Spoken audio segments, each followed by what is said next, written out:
આપી છે, પરંતુ ક્યાંય પણ કે ક્યારેય પણ પિતા વિશે ઉપમા આપવામાં આવી નથી કે તેના વિશે લેખ પણ લખવામાં આવ્યા નથી.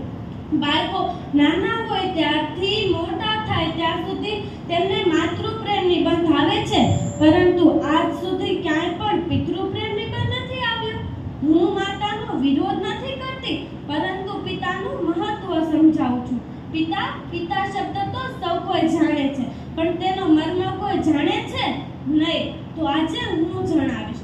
જેમ કે એક મકાનને ટકાવી રાખવા માટે મજબૂત પાયાની જરૂર પડે છે, તે જ પ્રમાણે સાહેબ એક સુંદર પરિવારને ટકાવી રાખવા માટે એક પિતાની જરૂર પડે છે.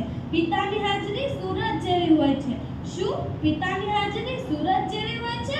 સૂરજ ગરમ જરૂર થાય છે, પણ જો એ ના હોય ને તો અંધકાર છવાય